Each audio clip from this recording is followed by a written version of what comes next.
The book of Deuteronomy, chapter 21. If one be found slain in the land which the Lord thy God giveth thee to possess it, lying in the field, and it be not known who hath slain him, then thy elders and thy judges shall come forth, and they shall measure unto the cities which are round about him that is slain. And it shall be that the city which is next unto the slain man, even the elders of that city shall take an heifer, which hath not been wrought with, and which hath not drawn in the yoke, and the elders of that city shall bring down the heifer unto a rough valley, which is neither eared nor sown, and shall strike off the heifer's neck there in the valley.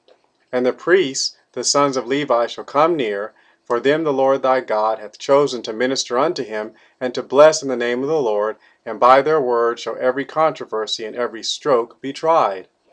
And all the elders of that city that are next unto the slain man shall wash their hands over the heifer that is beheaded in the valley, and they shall answer and say, Our hands have not shed this blood, neither have our eyes seen it.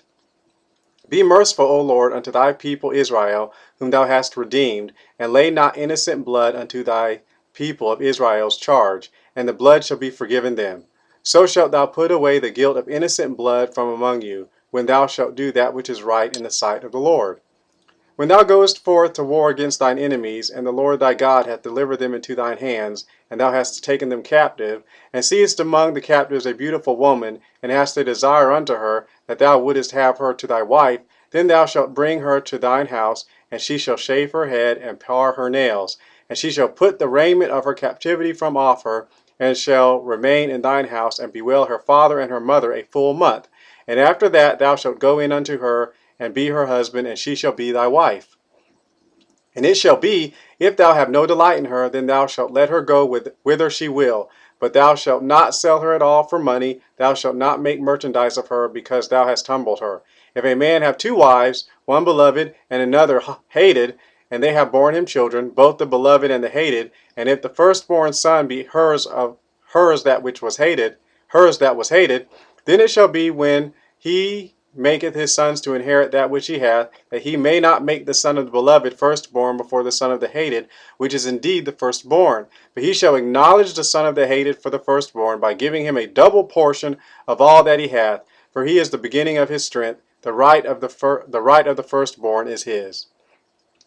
If a man have a stubborn and rebellious son, which will not obey the voice of his father or the voice of his mother, and that, when they have chastened him, will not hearken unto him, then shall his father and his mother lay hold on him, and bring him out unto the elders of the city, and into the gate of his place. And they shall say unto the elders of his city, This our son is stubborn and rebellious, he will not obey our voice, he is a glutton and a drunkard.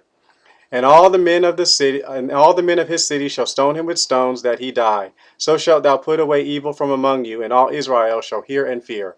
And if a man have committed a sin worthy of death, and he be put to death, and thou hang him on a tree, his body shall not remain all night upon the tree, but thou shalt in any wise bury him that day, for he that is hanged is accursed of God, that thy land be not defiled, which the Lord thy God giveth thee for an inheritance.